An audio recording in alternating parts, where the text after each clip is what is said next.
अब एक नोट करने वाली बात बेटा ये है आपके पास कि एक बात ध्यान रखना, देखो कि इंटरफेरेंस के लिए आपके जो सोर्सेज होती है, सोर्सेज मतलब जो ये लाइट वेव्स प्रोड्यूस कर रही है ना, तो आपके जो सोर्स होने चाहिए वो कोहेरेंट होना चाहिए। ठीक है, for getting sustained interference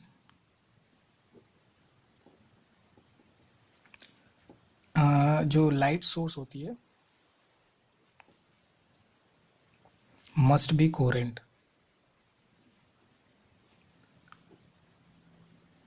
light source जो है आपका वो कोहेरेंट होना चाहिए। ठीक है, अब देखो ये कोहेरेंट होता क्या है ना, कोहेरेंट मैं आपको समझाता हूँ। देखो मैं आपको कोहेरेंट समझाता हूँ क्या होता है। देखो बेटा, जब दो लाइट सोर्स होती है हमारे पास, वो क्या होता है, अगर देखो दो लाइट सोर्स, मान लो मैंने एक मोनोक्रोमेटिक सोर्स ले लिया, ये लाइट का सोर्स है मोनोक्रोमेटिक। मोनोक्रोमेटिक मतलब सिंगल कलर का, है ना, मैं कोई व्हाइट लाइट नहीं ले रहा हूँ जिसमें मल्टीपल कलर मौजूद है। मैं सिंपल मोनोक्रोमेटिक लाइट सोर्स ले रहा हूँ, सिंगल कलर वाले दो लाइट सोर्स है। ठीक है बेटा, अगर मैंने ये दोनों आइडेंटिकल भी ले लिए ना, आइडेंटिकल, है ना, तो होगा क्या, ज़्यादा से ज़्यादा ये दोनों सेम वेवलेंथ सेम फ्रीक्वेंसी रखेंगे ना। ये दोनों क्या रखेंगे, सेम, मान लो इन दोनों की सेम फ्रीक्वेंसी है, सेम वेवलेंथ ले लिया मैंने।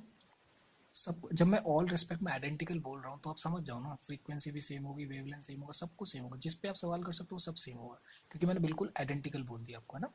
लेकिन सोर्सेज अलग अलग है बेटा, ये समझ लो जैसे एक ही कंपनी के, एक ही वोल्टेज के, एक ही रेटिंग्स के आप दो बल्ब ले आए हो, समझ लो एक ही रुपए के, सब कुछ बिल्कुल आइडेंटिकल, ऐसे दो बल्ब ले आए लाइट सोर्स। ठीक है, तो ऐसे केस में बेटा ये अभी भी ये कोरेंट नहीं होते। क्यों, जब ये लाइट एमिट कर रहे होंगे तो उनका अपना एक फेज होता है ना किसी फेज में तो वो लाइट वेव्स निकल रही होंगी ना बेटा।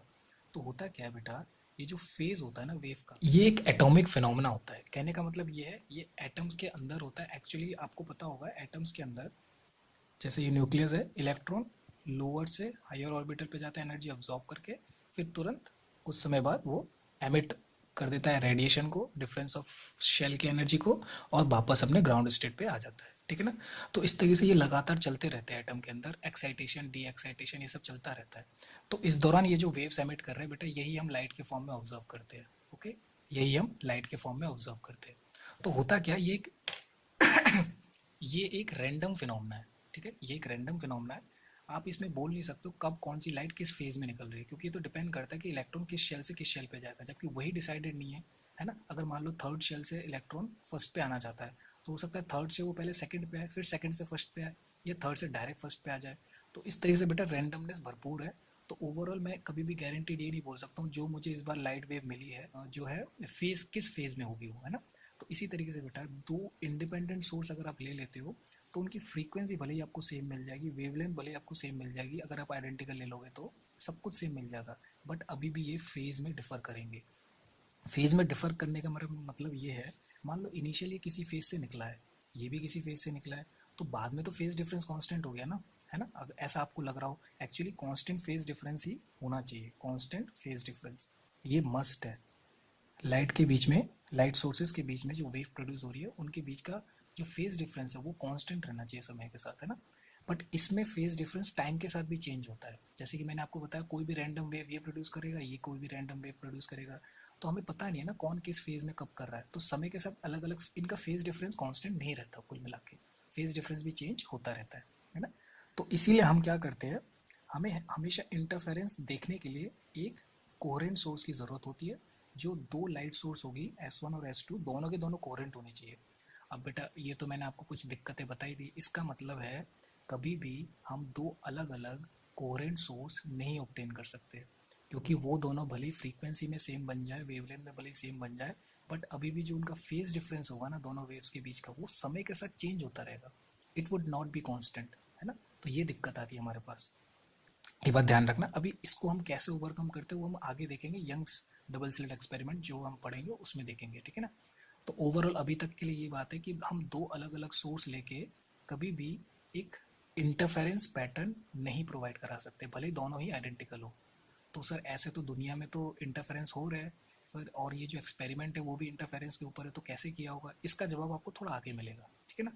फिर भी हम कुछ ना कुछ जुगाड़ कर ही लेते हैं, बट अभी के लिए इतना ध्यान रखना, दो अलग अलग इंडिपेंडेंट सोर्स भले ही तुमने आइडेंटिकल ले रखा होगा, लेकिन अगर उनकी एग्जिस्टेंस अलग है ना, तो उनके बीच का जो फेज डिफरेंस है वो कभी भी कांस्टेंट नहीं रह सकती। ओके, तो ये चीज़ है। तो आपको पता चल गया होगा कि जो लाइट सोर्स है वो जो वेव्स एमिट करती है वो एक एटॉमिक फिनोमेना है, इस वजह से उसका फेस कब क्या रहने वाला है वो हमारे हाथ में नहीं है। तो इसीलिए अगर दो इंडिपेंडेंट सोर्स ले लिया जाए, उनके बीच की जो दो वेव्स होती है जो किसी पॉइंट में मिलती है और इंटरफेरेंस प्रोड्यूस करती है, तो उनके बीच का जो फेस डिफरेंस है ना वो टाइम के साथ भी बदलता रहता है। एज अ रिजल्ट आपको कभी भी सस्टेन्ड इंटरफेरेंस देखने को नहीं मिलता है ना। जिधर मैक्सिमम है उधर एक पॉइंट पे तो मैक्सिमम बन रहा होगा, अगले ही सेकंड मिनिमम बन रहा होगा, अगले ही सेकंड मैक्सिमम बन रहा होगा। तो आप बताओ कहीं पे भी आपको इंटेंसिटी चेंज होती हुई दिखेगी? नहीं दिखेगी।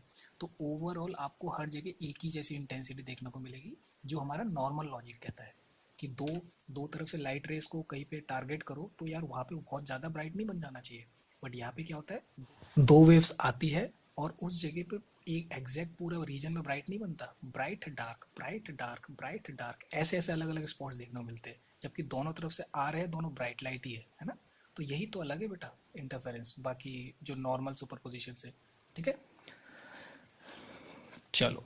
तो जब हमें सस्टेन्ड इंटरफेरेंस के लिए हमें हमेशा दोनों सोर्स हमारे कोहेरेंट होने चाहिए, और मैंने ये आपको बता रखा है कि लाइट सोर्स कोहेरेंट, दो अलग अलग सोर्स को कोहेरेंट लेना ये पॉसिबल नहीं है प्रैक्टिकली। ठीक है, इस जगह आके अटक जाते क्योंकि एटॉमिक फिनोमेना मतलब एक तरीके से रैंडम फिनोमेना है। हम पहले से गैस नहीं कर सकते इसमें कब कौन सी लाइट वेव किस फेज में निकल रही होंगी ना।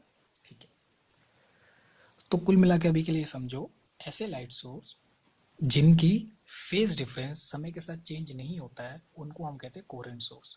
और ऐसे लाइट सोर्स जिनके बीच का जो फेज डिफरेंस है वो अगर समय के साथ चेंज हो रहा है, या कह लो ऐसे दो वेव्स जिनके बीच का जो फेज डिफरेंस है वो अगर समय के साथ चेंज हो रहा है, तो हम उनको कह देते हैं इनकोहेरेंट सोर्स।